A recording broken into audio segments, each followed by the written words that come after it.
Bay Area. Hi, this is Diane. Thank you for joining me on this episode of SFN. This is a tribute to Jim Brown. Jim Brown was a GOAT, one of the greatest of all times. He did a lot of great things, but he did some bad things as well.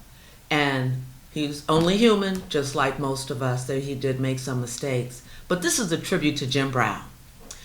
So Jim Brown's name is, his birth name was Nathaniel Brown. James Nathaniel Brown. He was born February 17th, 1936, and he passed May 18th, 2023. He was an American football fullback, civil rights activist, and actor.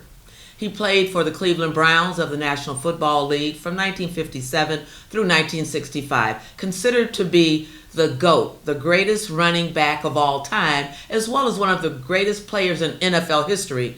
Brown was a Pro Bowl invitee every season he was in the league. He was recognized as the AP NFL Most Valuable Player 3 times and won an NFL championship with the Browns in 1964.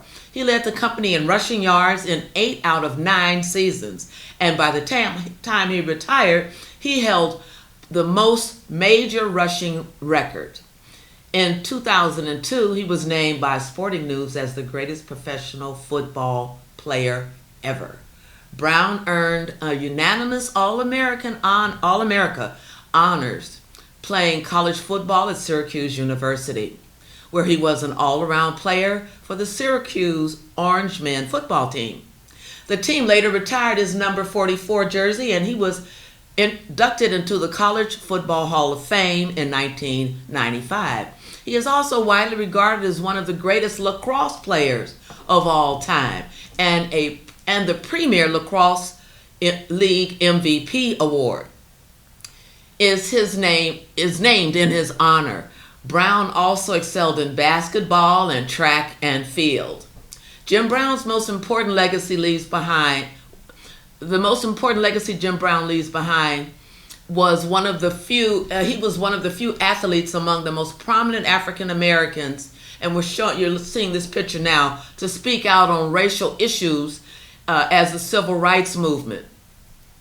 He was growing in the 1950s. He was growing the civil rights movement in the 1950s. He participated at the Cleveland Summit with Muhammad Ali, and you see Kareem Abdul-Jabbar and several other prominent athletes. Ali faced imprisonment for refusing to enter the draft for the Vietnam War, and Jim Brown founded the Black Economic Union to help promote economic opportunities for minority-owned businesses. Brown later launched a foundation focused on diverting at-risk youth from violence through teaching them life skills, through which he facilitated the Watts Truce. Do you remember the Watts riot? He facilitated the truce between rival street gangs in Los Angeles. The civil rights movement was a nonviolent social movement and campaigned from 1954 to 1968 in the United States to abolish legalized racial segregation, discrimination, and disenfranchisement throughout the United States. That fight is still going on today. The movement had its origins in the Reconstruction era during the late 19th century, although it made its largest legislative gains in the 1960s after years of direct actions and grassroots protests.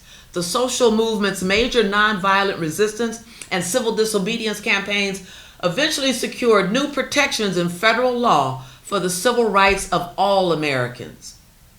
After the American Civil War and the subsequent abolition of slavery in the 1860s, the Reconstruction Amendments to the United States Constitution granted emancipation and constitutional rights of citizenship to all African Americans, most of whom had been recently enslaved. For a short period of time, African American men voted and held political office, but as time went on, they were increasingly deprived of their civil rights, often under racist Jim Crow laws, and African Americans were subjected to discrimination as they are today, and sustained violence by white supremacists as they are today in the South, as they are still located today, but throughout the country. Over the following century, African Americans made various efforts to secure their rights, their legal rights and civil rights, such as the Civil Rights Movement, as I mentioned earlier, 1865 to 1896, and the Civil Rights Movement again, 1896 to 1994. The movement was characterized, and it continues, the movement was characterized by nonviolent mass protests and civil disobedience following highly publicized events such as the lynching of Emmett Till. These included boycotts such as the Montgomery bus boycott and sit-ins in Greensboro and Nashville, a series of protests during the Birmingham campaign, and a march from Selma to Montgomery. The Cleveland Summit, also known as the Muhammad Ali Summit, was a meeting on Sunday, June the 4th, among 12 leading African American men, 11 athletes, 1 politician, on the east side of Cleveland, Ohio. Former football star Jim Brown organized it in response to Muhammad Ali's refusal a month earlier not to enter the draft for the Vietnam War. The participants expressed support for Ali's decision in a press conference following the summit. The idea for the meeting came about when Ali's manager, Jabir Herbert Muhammad, asked Brown whether he could meet with Ali to assess his plans. Brown said, "I came up with the concept of having Ali meet with the top black athletes. We had a desire to find out the truth about his protests." Wooten invited the athletes to the meeting venue.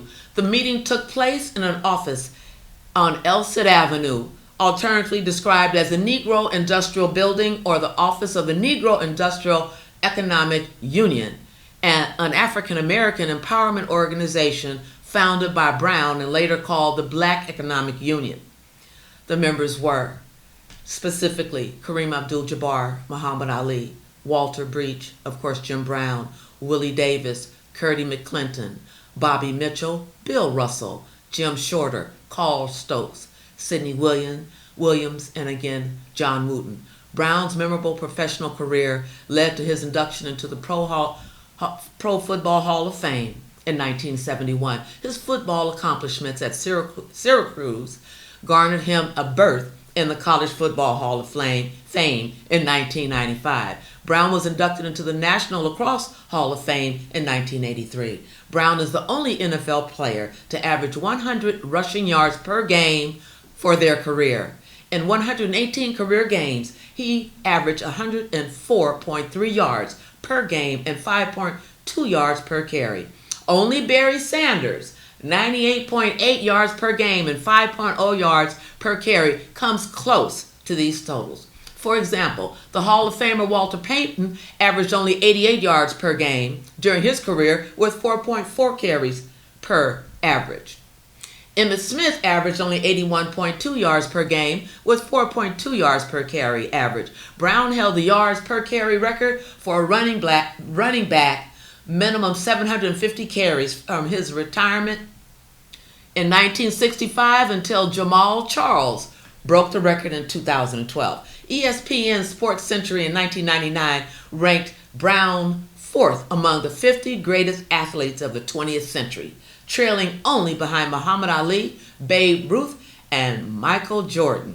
In 2002, the Sporting News selected him, Jim Brown, as the greatest football player of all time, as did the New York Daily News in 2014. On November 4th, 2010, Brown was chosen by NFL's network, NFL Films production, the Top 100, NFL's greatest players, as the second greatest player in NFL history, behind only our own Jerry Rice.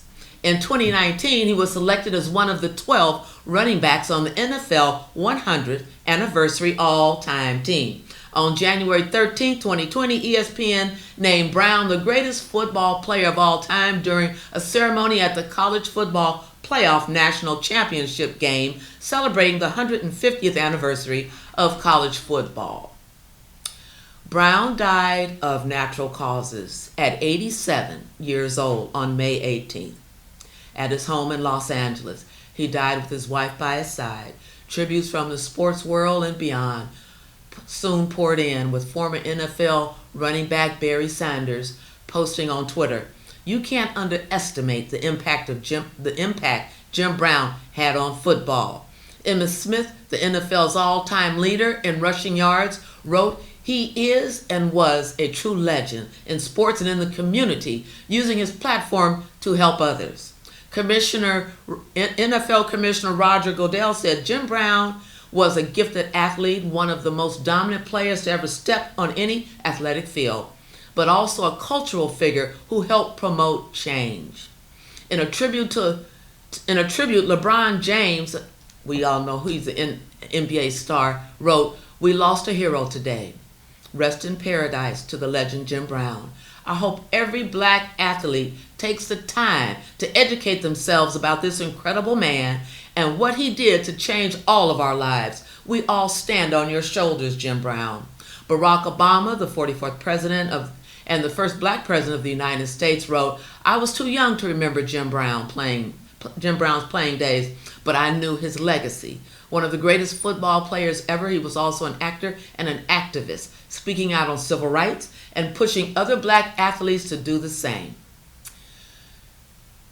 Jim Brown, James Nathaniel Brown. Rest in paradise. Thank you for joining me on this edition of SFN's Tribute to Jim Brown. I'm Diane. See you next time. Remember, we're all in this together. And please register to vote. Bye-bye.